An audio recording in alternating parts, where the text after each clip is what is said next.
Radhe Radhe guys, स्वागत है आप सबका हमारे यूट्यूब चैनल जिसका नाम है श्री जी। आज सीरत और रोहन जिस बात पर बहस कर रहे हैं वो पता है क्या है? वो है भेषज कल्पना। एक्चुअली क्या है, सीरत को समझ में नहीं आ रहा है कि ये भेषज कल्पना होती क्या है और रोहन उसे बहुत समझाने की कोशिश कर रहा है, लेकिन वो बार बार कंफ्यूज हो जाती है। तो आइए देखते हैं रोहन सीरत को कैसे समझा पाता है। तो शुरू करते हैं। तो टॉपिक है कषाय, भेषज कषाय कल्पना विज्ञानियम। आज हम सब बात कर रहे हैं कषाय कल्पना की। तो कषाय कल्पना क्या होती है कि किसी औदिप जांगल या पार्थिव द्रव्य का चूर्ण, भस्म, स्वरस, क्वाथ, कल्कादि कल्पना किए बिना मूल रूप में शरीर पर प्रयोग नहीं किया जा सकता। अतः उनकी स्वरस आदि कल्पनाओं के सम्यक ज्ञान के लिए भेषज कल्पना प्रारंभ की गई है। क्या है? किसी भी औदिप जांगल या पार्थिव द्रव्य, कोई भी औदिप हो, जांगम हो या पार्थिव द्रव्य का जो चूर्ण है, भस्म है, स्वरस है, क्वाथ है और कल्कादि कल्पनाएं हैं, किए बिना हम उसका प्राकृतिक रूप में अपने शरीर पर लगा नहीं सकते। अतः उनकी स्वरस कल्पनाओं के सम्यक ज्ञान के लिए उनकी जो स्वरस या जो भी उनके अलग फॉर्म में निकलते हैं उनके बिना सम्यक ज्ञान के लिए किया जाता है। क्यों किया जाता है? क्योंकि उनका सम्यक ज्ञान हमें मिल सके। ठीक है, तो क्या होगा? अतः उनकी स्वरस कल्पनाओं के सम्यक ज्ञान के लिए हम भेषज विज्ञानी अध्याय का प्रारंभ किया गया है। ठीक है, उसके बाद क्या है कि भेषज कल्पना क्या है? जो वानस्पतिक प्राणिज खनिज द्रव्यों को औषध आर्थ एवं आहार द्रव्यों के रूप में जिन विविध विधाओं, मतलब अगर हम उसे चूर्ण में कर लें, कल्क में कर लें, स्वरस में कर दें, क्वाथ, मंड, पेय, विलेपी, इन सब में कर लें, प्रयोग किया जाता है, आदि का प्रयोग किया जाता है, उन्हें कल्प या कल्पनाएं कहते हैं। हम किसी भी वनस्पतिक प्राणिज एवं खनिज द्रव्यों को अगर औषधनार्थ एवं आहार द्रव्यों के रूप में जिन विविध कल्पनाओं का प्रयोग करते हैं, जिन विविध रूपों में प्रयोग करते हैं, जिन विधाओं में उनको कन्वर्ट करके यूज़ करते हैं, उन्हें हम क्या कहते हैं? कल्प या कल्पनाएं कहते हैं। तो क्या है इसकी डेफिनेशन? अगर हम कल्प या कल्पना की डेफिनेशन देखें तो वानस्पतिक प्राणिज एवं खनिज द्रव्यों को औषधार्थ एवं आहार द्रव्यों के रूपों में जिन विविधाओं, जैसे कि चूर्ण हो गया, कल्क हो गया, स्वरस, मंड, पेय, विलेपी, घृत, इनमें क्या करें का प्रयोग करते हैं, उन्हें कल्प या कल्पनाएं कहते हैं। इन सभी कल्पनाओं की गणना कर सकना तो बड़ा ही दुरूह है, क्योंकि सभी एक जैसे नहीं हो सकते। तथापि वर्णन की सुगमता हेतु हम कल्पों को निम्नलिखित वर्गों में बांट देते हैं। तो दो वर्गों में हमने बांट दिया है, एक है औषध कल्प और दूसरा है आहार कल्प। जो औषध कल्प होता है वो 4 प्रकार का होता है। पहला होता है कषाय कल्प, दूसरा स्नेह कल्प, तीसरा संधान और चौथा अन्य कल्प। ठीक है, तो ये हो गया क्या? कल्प और कल्पना की डेफिनेशन। उसके बाद अब आता है कषाय कल्पना। तो 5 प्रकार की कषाय कल्पना करी गई है। कषाय कल्पना 5 प्रकार बताई गई है। क्या? पंचविध चरक सूत्र है। पंचविध कषाय कल्पना कल्पनमिति तथ्यता कल्पना है वो 5 प्रकार की बताई गई है। वो कौन कौन सी है? स्वरस, कल्क, श्रत, शीत और फांट। तो स्वरस क्या है? पंचविधम कषाय कल्पनमिति तद्यता स्वरसः कल्कः श्रत शीत फांटश्चेति कषाय इति। क्या है श्लोक? पंचविधम कषाय कल्पनमिति तद्यता स्वरसम कल्कम श्रतः शीतः फांटश्चेति कषाय इति। क्या है कि 5 प्रकार की कषाय कल्पना होती है। चरक ने बताई है। पहली है स्वरस, दूसरी है कल्क, तीसरी है श्रत, चौथी है शीत और 5वीं है फांट। ये 5 प्रकार के जो कषाय कल्पना है उनमें अपने अपने रस भी होते हैं। ये पांचों कषाय 5 रस वाले द्रव्यों से बनते हैं। ठीक है, तो कैसे, पंच कषाय योनि इति। ठीक है, ये पांचों जो हैं, ये पांचों अपने अपने इनके रस भी होते हैं। तो ये पांचों कषाय 5 रस वाले द्रव्यों से बनते हैं, जिन्हें कषाय योनि कहते हैं। जो ये 5 रसों से बनते हैं उन्हें हम क्या कहते हैं, कषाय योनि कहते हैं। तो कौन कौन सी कषाय योनि होती है, एक छोड़ के बाकी सब होती है। लवण कषाय योनि नहीं होती, बाकी सब होती हैं। तो लवण क्यों नहीं होती, उसका भी रीज़न है, पहले हम बताते हैं। पहले मधुर होगा, फिर अम्ल कटु तिक्त कषाय, लवण नहीं होगा। वैसे होता है मधुर अम्ल लवण कटु तिक्त कषाय, लवण हटा देना तो वो अपने आप सही हो जाएगा। तो मधुर अम्ल कटु तिक्त और कषाय, लवण रस से उपयुक्त 5 कल्पों में से कोई भी कल्प नहीं बन सकता। अतः लवण को कषाय योनि में रखा ही नहीं गया है। लवण को हमने कषाय योनि में क्या करा है, रखा ही नहीं है। क्यों नहीं रखा है, उसका भी रीज़न है। अच्छा, लवण को इन्वॉल्व क्यों नहीं किया है, इसका कारण ये है कि जो लवण है वो क्या होता है, जल में सॉल्युबल हो जाता है, तो उसका अस्तित्व खत्म हो जाता है। अतः लवण से कोई भी स्वतंत्र भेषज कल्पना नहीं बन सकती, इसलिए क्या किया है, लवण को सम्मिलित नहीं किया गया है। तो क्या रीज़न है कि हमने लवण को सम्मिलित नहीं किया है, क्योंकि लवण जो होता है वो क्या होता है, सॉल्युबल होता है। किस में सॉल्युबल है, जल में। ठीक है, जल में या किसी में भी वो बिल्कुल डिज़ोल्व हो जाता है, अपना अस्तित्व बिल्कुल खो देता है, इसलिए वो कंसिडर्ड नहीं किया गया है। उसके बाद क्या है, चरक सूत्र ने चरक संहिता के चिकित्सा स्थान में मद्य रसायन का निर्देश है। क्या है, चरक संहिता के, किसमें, चरक संहिता के चरक संहिता के चिकित्सा स्थान में मेद्य रसायन का निर्देश है, जिसमें मंडूक पर्णी स्वरस, गिलोय स्वरस कल्पना, मुलहटी चूर्ण कल्पना और शंख पुष्पी की कल्पना का स्वतः उल्लेख है। ठीक है, तो क्या है, उसके बाद क्या है, नेक्स्ट देखें अगर हम, तो कषाय की परिभाषा, तो अब कषाय की परिभाषा क्या हुई। ठीक है, अभी हम थोड़ा सा पढ़ रहे हैं। ठीक है, कषाय की परिभाषा क्या हुई कि सेवन के समय कंठ में लगने के कारण, जो अरुचिकर होने के कारण या कंठ के लिए हितकर होने के कारण, रोगों का जो कर्षण करने के कारण संपूर्ण योगों में कषाय शब्द का प्रयोग होता है। तो क्या है, कषाय की परिभाषा है, जो सेवन के समय हम जो खा रहे हैं, कंठ में लगने के कारण, हमारे गले में लगने के कारण, या अरुचिकर मतलब रुचि नहीं है उसमें, अरुचिकर होने के कारण, या कंठ के लिए अहितकर होने के कारण, तथा रोगों का कर्षण करने के कारण संपूर्ण योगों में कषाय शब्द का प्रयोग होता है। उसके बाद कषाय के पर्याय क्या है, निम्नलिखित अर्थों में भी कषाय शब्द का व्यवहार होता है। कषाय रसभेद, अंगराग, विलेपन, निर्यास, सुरभि, लोहित, रागवस्तु और क्रोधादि में भी कषाय शब्द का प्रयोग होता है। तो कषाय के पर्याय क्या होगा, एक तो कषाय खुद है, दूसरा हो गया रसभेद, फिर अंगराग, विलेपन, फिर निर्यास, फिर सुरभि, फिर लोहित, राग वस्तु, क्रोध आदि, इन सब में भी क्या होता है, कषाय शब्द का प्रयोग होता है। कषाय शब्द की निष्पत्ति एवं सामान्य अर्थ, तो कष हिंसाय धातु से क्या होता है, कष हिंसाय धातु से कषाय शब्द की निष्पत्ति होती है। कषते कंठम, यानी कि गले पे लगने के कारण, यानी कि कंठ के लगने के कारण, या अरुचिकर होने के कारण, कंठ के लिए अहितकर होने के कारण, रोगों का कर्षण करने के कारण, संपूर्ण शरीर योगों को में कषाय शब्द का प्रयोग होता है। उसके बाद क्या है, कष प्लस आय, कषाय हो गया।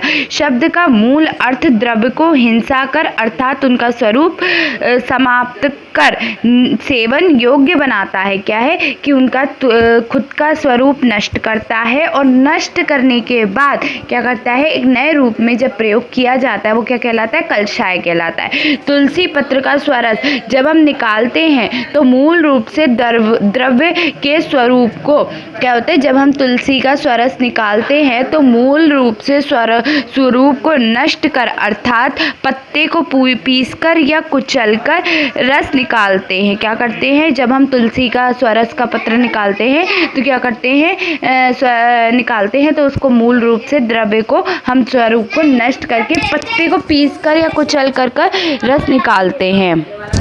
उसके बाद कषाय कल्पना का आविष्कार कैसे हुआ था। जड़ी बूटियों के उपयोग अंगों से रोग निवारण होता है, यह ज्ञान अति प्राचीन है। उसके बाद वेदों में वनस्पतियों से अनेक कल्पनाओं का वर्णन उल्लेख उपलब्ध किया गया है। सुश्रुत ने अगर बताई तो सुश्रुत ने भी 5 कल्पना बताई, लेकिन उन्होंने ये नहीं बताई जैसे हम लोगों ने चरक ने बताई थी। क्या, स्वरस कल्क, चरक ने बताई हैं स्वरस कल्क श्रत शीत और फांटी, ये 5 बताई। सुश्रुत ने बताई स्वरस की जगह उन्होंने क्षीर कर दिया, ठीक है, क्षीरस कल्क श्रत शीत और फांटी, ये 5 कल्पनाएं बताई। क्या क्या, शीत रस क्षीर रस कल्क क्षीरस कल्क श्रत शीत और फांटी, ये 5 कल्पनाएं बताई। उसके बाद यहाँ पर सुश्रुत संहिता के क्षीर कषाय को ना मानकर चरक संहिता के क्या हो गया, देखो मैंने बताया ना अभी कि क्षीर कल्पना को ना मानकर चरक संहिता के कल्क के अंतर्गत चूड़ कल्पना को पृथक से मानकर 7 कल्पनाओं का वर्णन किया। अब क्या हो गया कि मॉडर्न आ गया, सुश्रुत संहिता ने 5 के बाद फिर सुश्रुत संहिता ने 7 बता दी। उन्होंने पहले 6 बताई, इससे पहले उन्होंने 6 बताई, ठीक है, क्षीर रस कल्क श्रत शीत और फांटी 6 बताई, लेकिन बाद में क्या कर दिया, उसे 7 कर दिए। कैसे, चूड़ शीत स्वरस अभिष्ट फांट कल्क क्वाथ, क्या क्या बता दिए, चूर्ण बताया, फिर क्या बताया, शीत बताया, स्वरस अभिषेक फाट कल्क क्वाथ। उसके बाद क्या है, अग्निवेश ने की कषाय कल्पना को आधार क्या था, 5 कषाय योनियां है, षड रस में लवण को छोड़कर 5 की रस 5 कषाय कल्पना बनती है, ठीक है। उसके बाद जो आचार्य सुश्रुत ने बताया उसमें जो क्षीर कल्पना है वो कैसी है, गुरु है, फांट कल्पना कैसी है, लघु है, क्षीर अथवा बना औषधियों से निकलने दूध का समावेश कल्पना में कर सकते हैं, ठीक है। अब पंचविध कषाय योनियां, ठीक है, तो पंचविध कषाय योनियां क्या है, वही रसों वाली योनि है कि 5 रस होते हैं। छठ रस लवण को क्यों इन्वॉल्व नहीं किया, वही पंच कषाय योनियां बताई गई हैं। तो क्या क्या इन्वॉल्व नहीं किया है, लवण को इन्वॉल्व नहीं किया है। क्यों नहीं किया है, क्योंकि जो लवण होता है वो किसी में भी, जल में, दूध में, सब में सॉल्यूबल होता है, मिल जाता है, अपना अस्तित्व खो देता है, इसीलिए लवण को इन्वॉल्व नहीं करा है और हम उसे पृथक नहीं कर से। लेकिन लवण स्वरस निकल सकता है, लवण का हम स्वरस भी नहीं निकाल सकते। लवण हमेशा सूखा ही प्राप्त होता है, पानी डालने पर सर्वथा लवण जल में घुल जाता है, तो अपना अस्तित्व खोने के कारण हम इसे इन्वॉल्व नहीं करते। अब बात आ रही है स्वरस कल्पना की, ठीक है। तो स्वरस क्या होता है कि जो जूस निकाला जा रहा है किसी में से वो है, तो स्वरस निकालने के लिए हम क्या यूज़ करेंगे, मशीन से यूज़ करेंगे या कुछ ऐसा यंत्र यूज़ करेंगे, तो वो क्या है देखते हैं।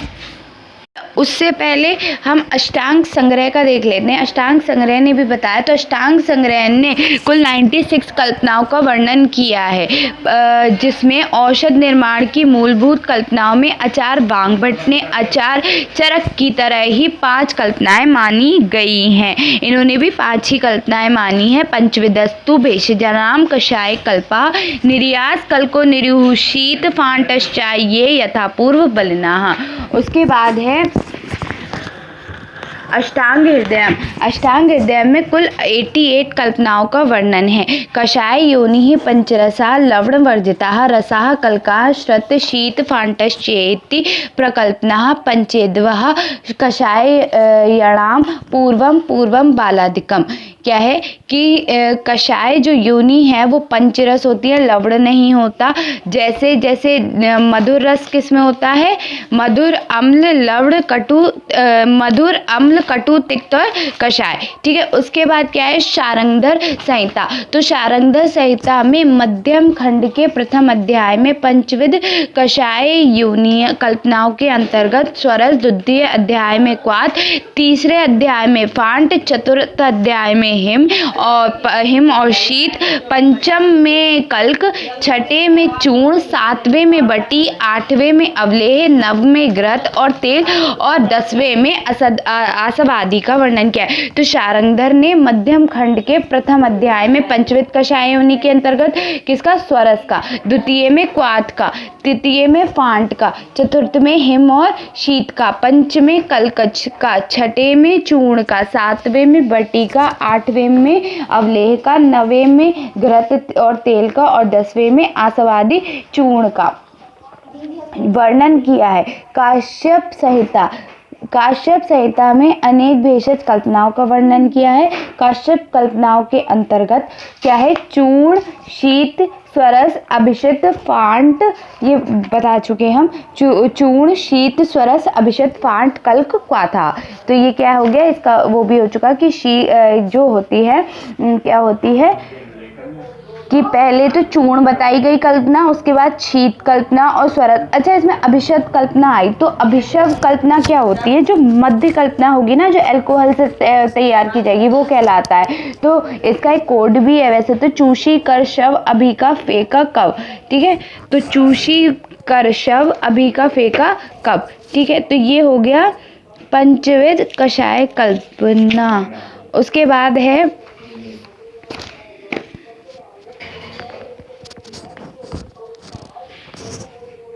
आज हम सब बात कर रहे हैं कषाय कल्पना की। तो कषाय कल्पना क्या होती है कि किसी औदिप, जांगल या पार्थिव द्रव्य का चूर्ण, भस्म, स्वरस, क्वाथ, कल्कादि कल्पना किए बिना मूल रूप में शरीर पर प्रयोग नहीं किया जा सकता। अतः उनकी स्वरस आदि कल्पनाओं के सम्यक ज्ञान के लिए भेषज कल्पना प्रारंभ की गई है। क्या है? किसी भी औदिप, जांगल या पार्थिव द्रव्य, कोई भी औदिप हो, जांगम हो या पार्थिव द्रव्य का जो चूर्ण है, भस्म है, स्वरस है, क्वाथ है और कल्कादि कल्पना है किए बिना हम उसका प्राकृतिक रूप में शरीर पर, हम उसको प्राकृतिक रूप में अपने शरीर पर लगा नहीं सकते।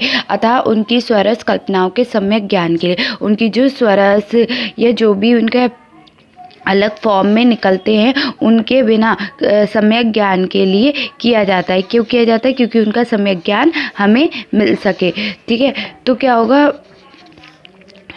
अतः उनकी स्वरस कल्पनाओं के सम्यक ज्ञान के लिए हम भेषज विज्ञानी अध्याय का प्रारंभ किया गया है। ठीक है, उसके बाद क्या है कि भेषज कल्पना क्या है? जो वानस्पतिक, प्राणिज, खनिज द्रव्यों को औषध आर्थ एवं आहार द्रव्यों के रूप में जिन विविध विधाओं, मतलब अगर हम उसे चूर्ण में कर लें, कल्क में कर लें, स्वरस में कर दें, क्वाथ, मंड, पेय, विलेपी, इन सब में कर लें, प्रयोग किया जाता है, आदि का प्रयोग किया जाता है, उन्हें कल्प या कल्पनाएं कहते हैं। हम किसी भी वनस्पतिक, प्राणिज एवं खनिज द्रव्यों को अगर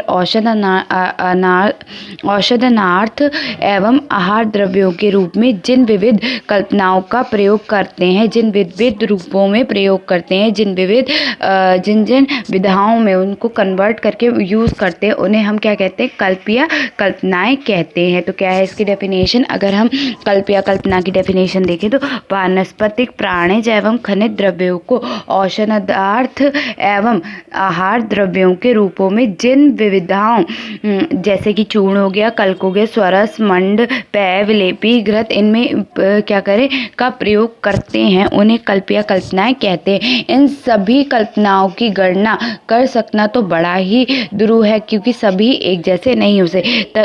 तथापि वर्णन की सुगमता हेतु हम कल्पों को निम्नलिखित वर्गों में बांट देते हैं। तो 2 वर्गों में हमने बांट दिया है, एक है औषध कल्प और दूसरा है आहार कल्प। जो औषध कल्प होता है वो 4 प्रकार का होता है। पहला होता है कषाय कल्प, दूसरा स्नेह कल्प, तीसरा संधान और चौथा अन्य कल्प। ठीक है, तो ये हो गया क्या कल्प और कल्पना की डेफिनेशन। उसके बाद अब आता है कषाय कल्पना। तो 5 प्रकार की कषाय कल्पना करी गई है। कषाय कल्पना 5 प्रकार बताई गई है। क्या? पंचविध चरक सूत्र है। पंचविध कषाय कल्पना कल्पनमिति तथ्यता कल्पना है वो 5 प्रकार की बताई गई है। वो कौन कौन सी है? स्वरस, कल्क, श्रत, शीत और फांट। तो स्वरस क्या है? पंचविधम कषाय कल्पनमिति तद्यता स्वरसः कल्कः श्रत शीत फांटश्चेति कषाय इति। क्या है श्लोक? पंचविधम कषाय कल्पनमिति तद्यता स्वरसम कल्कम श्रतः शीतः फांटश्चेति कषाय इति। क्या है कि 5 प्रकार की कषाय कल्पना होती है। चरक ने बताई है। पहली है स्वरस, दूसरी है कल्क, तीसरी है श्रत, चौथी है शीत और 5वीं है फांट। ये 5 प्रकार के जो कषाय कल्पना है उनमें अपने अपने रस भी होते हैं। ये 5 कषाय 5 रस वाले द्रव्यों से बनते हैं। ठीक है, तो कैसे? पंच कषाय योनि इति। ठीक है, ये 5 जो हैं ये 5 अपने अपने इनके रस भी होते हैं। तो ये 5 कषाय 5 रस वाले द्रव्यों से बनते हैं जिन्हें कषाय योनि कहते हैं। जो ये 5 रसों से बनते हैं उन्हें हम क्या कहते हैं? कषाय योनि कहते हैं। तो कौन कौन सी कषाय योनि होती है? एक छोड़ के बाकी सब होती है। लवण कषाय योनि नहीं होती, बाकी सब होती हैं। तो लवण क्यों नहीं होती उसका भी रीज़न है। पहले हम बताते हैं। पहले मधुर होगा, फिर अम्ल, कटु, तिक्त, कषाय। लवण नहीं होगा। वैसे होता है मधुर, अम्ल, लवण, कटु, तिक्त, कषाय। लवण हटा देना तो वो अपने आप सही हो जाएगा। तो मधुर, अम्ल, कटु, तिक्त और कषाय। लवण रस से उपयुक्त 5 कल्पों में से कोई भी कल्प नहीं बन सकता। अतः लवण को कषाय योनि में रखा ही नहीं गया है। लवण को हमने कषाय योनि में क्या करा है? रखा ही नहीं है। क्यों नहीं रखा है उसका भी रीज़न है। अच्छा, लवण को इन्वॉल्व क्यों नहीं किया है? इसका कारण ये है कि जो लवण है वो क्या होता है? जल में सॉल्युबल हो जाता है, तो उसका अस्तित्व खत्म हो जाता है। अतः लवण से कोई भी स्वतंत्र भेषज कल्पना नहीं बन सकती। इसलिए क्या किया है? लवण को सम्मिलित नहीं किया गया है। तो क्या रीज़न है कि हमने लवण को सम्मिलित नहीं किया? क्योंकि लवण जो होता है वो क्या होता है? सॉल्युबल होता है। किस में सॉल्युबल है? जल में। ठीक है, जल में या किसी में भी वो बिल्कुल डिसॉल्व हो जाता है, अपना अस्तित्व बिल्कुल खो देता है, इसलिए वो कंसिडर्ड नहीं किया गया है। उसके बाद क्या है? चरक सूत्र ने चरक संहिता के चिकित्सा स्थान में मध्य रसायन का निर्देश है। क्या है? चरक संहिता के किसमें? चरक संहिता के चिकित्सा स्थान में मेद्य रसायन का निर्देश है, जिसमें मंडूकपर्णी स्वरस, गिलोय स्वरस कल्पना, मुलहटी चूर्ण कल्पना और शंख पुष्पी की कल्पना का स्वतः उल्लेख है। ठीक है, तो क्या है? उसके बाद क्या है? नेक्स्ट देखें अगर हम तो कषाय की परिभाषा। तो अब कषाय की परिभाषा क्या हुई? ठीक है, अभी हम थोड़ा सा पढ़ रहे हैं। ठीक है, कषाय की परिभाषा क्या हुई कि सेवन के समय कंठ में लगने के कारण, जो अरुचिकर होने के कारण या कंठ के लिए हितकर होने के कारण, रोगों का जो कर्षण करने के कारण संपूर्ण योगों में कषाय शब्द का प्रयोग होता है। तो क्या है? कषाय की परिभाषा है जो सेवन के समय हम जो खा रहे हैं कंठ में लगने के कारण, हमारे गले में लगने के कारण, या अरुचिकर मतलब रुचि नहीं है उसमें, अरुचिकर होने के कारण या कंठ के लिए अहितकर होने के कारण तथा रोगों का कर्षण करने के कारण संपूर्ण योगों में कषाय शब्द का प्रयोग होता है। उसके बाद कषाय के पर्याय क्या है? निम्नलिखित अर्थों में भी कषाय शब्द का व्यवहार होता है। कषाय रसभेद, अंगराग, विलेपन, निर्यास, सुरभि, लोहित, रागवस्तु और क्रोध आदि में भी कषाय शब्द का प्रयोग होता है। तो कषाय के पर्याय क्या हो गए? एक तो कषाय खुद है, दूसरा हो गया रसभेद, फिर अंगराग, विलेपन, फिर निर्यास, फिर सुरभि, फिर लोहित, रागवस्तु, क्रोध आदि, इन सब में भी क्या होता है?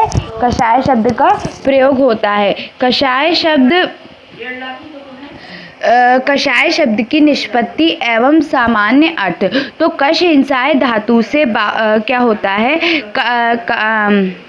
कष हिंसाय धातु से कषाय शब्द की निष्पत्ति होती है।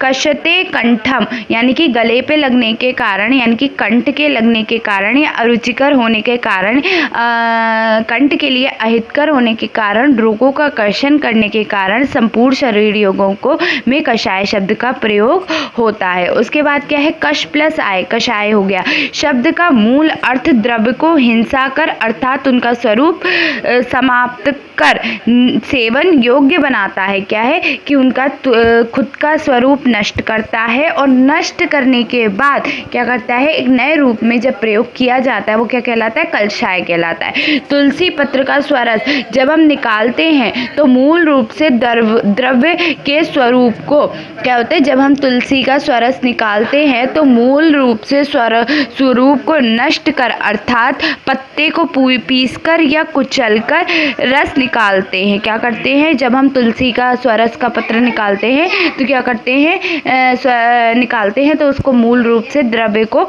हम स्वरूप को नष्ट करके पत्ते को पीस कर या कुचल कर रस निकालते हैं। उसके बाद कषाय कल्पना का आविष्कार कैसे हुआ था? जड़ी बूटियों के उपयोग अंगों से रोग निवारण होता है। यह ज्ञान अति प्राचीन है। उसके बाद वेदों में वनस्पतियों से अनेक कल्पनाओं का वर्णन उपलब्ध किया गया है। सुश्रुत ने अगर बताई तो सुश्रुत ने भी 5 कल्पना बताई, लेकिन उन्होंने ये नहीं बताई जैसे हम लोगों ने बताया, चरक ने बताई थी। क्या? स्वरस, कल्क, चरक ने बताई हैं स्वरस, कल्क, श्रत, शीत और फांट, ये 5 बताई। सुश्रुत ने बताई स्वरस की जगह उन्होंने क्षीर कर दिया।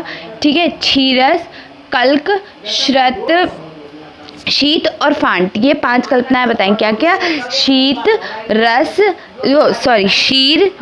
कल्क, शीरस, कल्क, श्रत, शीत और फांट, ये 5 कल्पनाएं बताई। उसके बाद यहाँ पर सुश्रुत संहिता के क्षीर कषाय को ना मानकर चरक संहिता के क्या हो गया? देखो मैंने बताया ना अभी कि क्षीर कल्पना को ना मानकर चरक संहिता के कल्क के अंतर्गत चूड़ कल्पना को पृथक से मानकर 7 कल्पनाओं का वर्णन किया। अब क्या हो गया कि मॉडर्न आ गया। सुश्रुत संहिता ने 5 के बाद फिर सुश्रुत संहिता ने 7 बता दी। उन्होंने पहले 6 बताई, इससे पहले उन्होंने 6 बताई। ठीक है, क्षीर, रस, कल्क, श्रत, शीत और फांट, ये 6 बताए, लेकिन बाद में क्या कर दिया? उसे 7 कर दिए। कैसे? चूड़, शीत, स्वरस, अभिष्ट, फांट, कल्क, क्वाथ, क्या क्या बता दिए? चूर्ण बताया, फिर क्या बताया? शीत बताया, स्वरस, अभिषेक, फाट, कल्क, क्वाथ। उसके बाद क्या है? अग्निवेश ने कि कषाय कल्पना को आधार क्या था? 5 कषाय योनियां हैं। षड रस में लवण को छोड़कर 5 की रस 5 कषाय कल्पना बनती है। ठीक है, उसके बाद जो आचार्य सुश्रुत ने बताया उसमें जो क्षीर कल्पना है वो कैसी है? गुरु है। फांट कल्पना कैसी है? लघु है। क्षीर अथवा बना औषधियों से निकलने दूध का समावेश कल्पना में कर सकते हैं। ठीक है, अब पंचविध कषाय योनियां। ठीक है, तो पंचविध कषाय योनियां क्या है? वही रसों वाली योनि है कि 5 रस होते हैं। छठ रस लवण को क्यों इन्वॉल्व नहीं किया? वही पंच कषाय योनियां बताई गई हैं। तो क्या क्या इन्वॉल्व नहीं किया है? लवण को इन्वॉल्व नहीं किया है। क्यों नहीं किया है? क्योंकि जो लवण होता है वो किसी में भी, जल में, दूध में, सब में सॉल्यूबल होता है, मिल जाता है, अपना अस्तित्व खो देता है। इसीलिए लवण को इन्वॉल्व नहीं करा है और हम उसे पृथक नहीं कर से, लेकिन लवण स्वरस नहीं निकल सकता है। लवण का हम स्वरस भी नहीं निकाल सकते। लवण हमेशा सूखा ही प्राप्त होता है। पानी डालने पर सर्वथा लवण जल में घुल जाता है। तो अपना अस्तित्व खोने के कारण हम इसे इन्वॉल्व नहीं करते। अब बात आ रही है स्वरस कल्पना की। ठीक है, तो स्वरस क्या होता है कि जो जूस निकाला जा रहा है किसी में से वो है। तो स्वरस निकालने के लिए हम क्या यूज़ करेंगे? मशीन से यूज़ करेंगे या कुछ ऐसा यंत्र यूज़ करेंगे, तो वो क्या है देखते हैं। उससे पहले हम अष्टांग संग्रह का देख लेते हैं। अष्टांग संग्रह ने भी बताया, तो अष्टांग संग्रह ने कुल 96 कल्पनाओं का वर्णन किया है, जिसमें औषध निर्माण की मूलभूत कल्पनाओं में आचार वाग्भट ने आचार चरक की तरह ही 5 कल्पनाएं मानी गई हैं। इन्होंने भी 5 ही कल्पनाएं मानी हैं। पंचविदस्तु भेषजानाम कषाय कल्पा निर्यास कल्को निरूषित फांटश्चाये यथापूर्व बलिनाः। उसके बाद है अष्टांग हृदय। अष्टांग हृदय में कुल 88 कल्पनाओं का वर्णन है। कषाय योनि पंचरसा लवण वर्जिता रसा कल्का श्रत शीत फांटश्चेति प्रकल्पना पंचेद्वः कषाय यणाम पूर्वम बालादिकम। क्या है कि कषाय जो योनि है वो पंचरस होती है, लवण नहीं होता। जैसे जैसे मधुर रस किस में होता है? मधुर अम्ल लवण कटु, मधुर अम्ल कटु तिक्त और कषाय। ठीक है, उसके बाद क्या है? शारंगधर संहिता। तो शारंगधर संहिता में मध्यम खंड के प्रथम अध्याय में पंचविध कषाय योनि कल्पनाओं के अंतर्गत स्वरस, द्वितीय अध्याय में क्वाथ, तीसरे अध्याय में फांट, चतुर्थ अध्याय में हिम और शीत, पंचम में कल्क, छठे में चूर्ण, सातवें में बटी, आठवें में अवलेह, नववें में घृत और तेल और 10वें में आसव आदि का वर्णन किया है। तो शारंगधर ने मध्यम खंड के प्रथम अध्याय में पंचविध कषाय योनि के अंतर्गत किसका? स्वरस का, द्वितीय में क्वाथ का, तृतीय में फांट का, चतुर्थ में हिम और शीत का, पंचमें कलकच का, छठे में चूर्ण का, सातवें में बटी का, आठवें में अवलेह का, नवें में घृत और तेल का और 10वें में आसवादी चूर्ण का वर्णन किया है।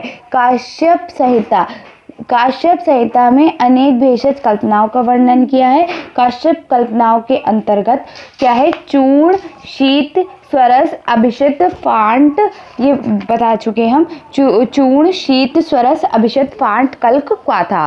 तो ये क्या हो गया? इसका वो भी हो चुका कि जो होती है क्या होती है कि पहले तो चूर्ण बताई गई कल्पना, उसके बाद शीत कल्पना और स्वरस। अच्छा, इसमें अभिषिक्त कल्पना आई। तो अभिषिक्त कल्पना क्या होती है? जो मध्य कल्पना होगी ना, जो अल्कोहल से तैयार की जाएगी, वो कहलाता है। तो इसका एक कोड भी है वैसे तो। चूषी कर शव अभी का फेंका कब। ठीक है, तो चूषी कर शव अभी का फेंका कब। ठीक है, तो ये हो गया पंचविध कषाय कल्पना। उसके बाद है क्या होता है कि कुछ ऐसे भी द्रव्य हैं जिनमें आर्द्र एवं ताज़ा होते हुए कूटने पीसने के लिए रस नहीं निकलता। क्या होता है? कुछ ऐसे भी द्रव्य हैं जिनमें आर्द्र और ताज़ा होने के बाद भी कूटने पीसने से रस नहीं निकलता। तो क्या करना चाहिए? ऐसे द्रव्यों को पुटपाक विधि से हम स्वरस निकाला जाता है। ऐसे द्रव्यों में हम कौन से पत्र? वासा पत्र या निम्ब पत्र का प्रयोग करते हैं। सर्वप्रथम ऐसे द्रव्यों के पत्तों को कूट पीस कर कल्क बना लें। फिर उस कल्क को गोला जैसा बनाकर उस पर वटपत्र, काशीपत्र, जम्बूपत्र को वेष्टित कर धागे से लपेटकर गोल कंदुक जैसा बना लें। क्या करेंगे? हम पहले तो उन पत्तों को कूट कर पीस कर कल्क बना लेंगे। ठीक है, उसके बाद फिर उस कल्क को गोला जैसा बनाकर उस पर क्या करेंगे? वटपत्र, काशीपत्र और जम्बूपत्र को वेष्टित कर धागे से लपेट कर गोल कंदुक बना लेंगे, मतलब बॉल जैसा बना लेंगे। फिर क्या करेंगे? गेहूं के गुथे हुए आटे का 1 अंगुल लेप करेंगे। उस पे क्या करेंगे? 1 अंगुल लेप करेंगे। पुनः क्या करेंगे? पुनः चिकनी मिट्टी का 2 अंगुल लेप करेंगे। आटे का लेप करेंगे उसके ऊपर चिकनी मिट्टी लगाएंगे। फिर क्या करेंगे? कुछ देर बाद कुछ देर उसे सूखने के रखेंगे। उसके बाद क्या करेंगे? उस पर क्या करेंगे? पुनः सूखने रखेंगे। फिर उपलों की उसको अग्नि देंगे। सूखने के पश्चात हम क्या करेंगे? उसको उपलों की अग्नि देंगे। फिर क्या करेंगे? गोलक जैसा बन जाएगा, को लाल वर्ण होने पर्याप्त हम पाक करेंगे। कौन सा वर्ण हो जाएगा? लाल वर्ण होने तक हम उसे पाक करेंगे। ठीक है, उसके बाद क्या होगा? तत्पश्चात जब वो लाल रंग का हो जाएगा फिर क्या होगा? तुरंत उस गोले को अग्नि से निकाल कर क्या करेंगे? मिट्टी आदि हटाकर, ठीक है, क्या करेंगे? तुरंत उस गोले को अग्नि से निकालकर मिट्टी से स्वरस निकालता है। यही पुष्पाक स्वरस विधि है। ठीक है, उदाहरण इसका क्या क्या है? निम्ब है, वासा है, बिल्व आदि। उसके बाद स्वरस की मात्रा, अगर हम स्वरस की मात्रा की बात करें तो स्वरस सबसे गुरु और तीक्ष्ण होता है। ठीक है, तीक्ष्ण, गुरु और बलवान होता है, इसीलिए इसकी मात्रा हम आधा पल से 2 तोले तक निर्धारित की गई है। उसके बाद जो अनुकल्प है वो कैसा होता है? लघु होता है, इसीलिए 4 तोले निर्धारित की गई है। स्वरत में संक्षेप्त मात्रा, अगर हम स्वरत की संक्षेप मात्रा देखें तो क्या है वो? एक पल है, यानी कि 48 ग्राम है। पुष्पाक की एक पल है। ठीक है, उसके बाद क्या है? प्रक्षेप द्रव। अगर हम प्रक्षेप द्रव्य की बात करें तो प्रक्षेप द्रव है ऊपर से छिड़कने वाला। ठीक है, छिड़कने वाला जो हम ऊपर से डालते हैं, जैसे अगर हमने कोई गार्निश करने के लिए डालते हैं ना, जैसे धनिया डाल दिया, ऐसे कुछ सब्जी बनाते तो ऊपर से धनिया डालते हैं, तो ऐसे करके प्रक्षेप द्रव्य क्या है कि मधु है, श्वेत है, गुड़ है, क्षीर है, घृत है, जीरा है, शहद है, ये सारी चीज़ें डालते हैं, तेल है। ठीक है, इसका प्रमाण 1 कोल प्रमाण हम इसमें डालते हैं। ठीक है, उसके बाद पुष्पाक स्वरस में हम क्या डालेंगे? मधु डालेंगे, जो कि 1 कर्ष मात्रा होगी, इक्वल्स टू 10 to 12 मिलीलीटर। ठीक है, उसके बाद 3 प्रकार के स्वरस इसमें बताए गए हैं। पहला अदरक स्वरस निर्माण, दूसरा तुलसी स्वरस निर्माण और तीसरा वासापत्र पुष्पाक स्वरस निर्माण। ठीक है, वासापत्र पुष्पाक स्वरस निर्माण पहले जैसे बताया था वैसे ही होना है। ठीक है, तो अभी ये बता देंगे, लेकिन पहले आते हैं कौन सा? अदरक स्वरस निर्माण। तो अदरक हम लेंगे 4 तोला। ठीक है, साधन क्या है? पत्थर से घिसकर खरल में क्या करेंगे? स्टील खरल की कटोरी में 2 चाकू तोड़कर डाल देंगे। तो क्या है? सर्वप्रथम पत्थर के सिल पर क्या करेंगे? अच्छी तरीके से धोकर साफ कर सुखा लें। तत्पश्चात अदरक के छिलका साफ करेंगे, चाकू से टुकड़े कर लेंगे, पुनः लोढ़े से चूर कर सिल पर खूब महीन पीसें। जब कल्क जैसा महीन पिस जाए तो उस कल्क को कपड़े में रखकर कटोरी में निचोड़कर स्वरस निकालेंगे। क्या करेंगे? हम जब उसे पीसेंगे तो क्या करेंगे? उसका स्वरस निकालेंगे। कैसे? कपड़े में पीसेंगे, महीन पीस के जाएगा, तब उसे कल्क को कपड़े में रखकर कटोरी में निचोड़कर स्वरस निकालेंगे। पुनः सिल पर पीसकर, बार बार पुनः सिल पर पीसकर कपड़े से रस निकालते रहें। बार बार उसे पीसें, फिर उसका कल्क निकालें, फिर पीसें, फिर कल्क निकालें, फिर पीसें, फिर कल्क निकालें। तो यही करेंगे। जब पीसने के बाद रस निकलना बंद हो जाए, जब उसमें बिल्कुल रस ना निकले, तो क्या करेंगे? अब रस नहीं निकलेगा, ऐसा समझकर छोड़ देना चाहिए। अदरक स्वरस को कुछ देर छोड़ देने के बाद स्वरस का अधिकांश भाग स्टार्च रूप में कटोरी में जम जाता है। इसी प्रकार गुडुचि स्वरस में भी स्टार्च जमता है। स्टार्च सहित स्वरस का प्रयोग करें। तो यही है पूरी विधि कि हम पहले अदरक लेंगे, अदरक को कूटेंगे, कूटने के बाद क्या करेंगे? उसके छिलकल उतारेंगे, उसके बाद उसे चाकू से काटेंगे, उसको फिर महीन पीसेंगे, फिर क्या करेंगे? कल्क बनाएंगे। कल्क बनाने के बाद कपड़े में रखकर कटोरी से निचोड़ेंगे, फिर क्या करेंगे? फिर पुनः पीसेंगे, फिर उसे कपड़े से निचोड़कर फिर रस निकालेंगे। लेकिन जब रस निकलना बंद हो जाए तो ऐसे समझना चाहिए कि अब उसमें रस है ही नहीं। तो उसको अधिकांश भाग फिर क्या होगा? उस जो स्टील कटोरी है उसमें क्या होगा कि स्टार्च जो होगा वो साइड से जम जाएगा। तो वो जब जम जाएगा तो वो क्या कहलाता है? ऐसे ही गुडुचि में भी स्टार्च जम जाता है। स्टार्च सहित स्वरस का प्रयोग करें। तो क्या करें? इसी स्टार्च सहित सहित स्वरस का प्रयोग करें। नेक्स्ट है तुलसी स्वरस निर्माण। तुलसी स्वरस निर्माण में क्या करेंगे, हम तुलसी के पत्र लेंगे जिसकी मात्रा 4 तोले हैं।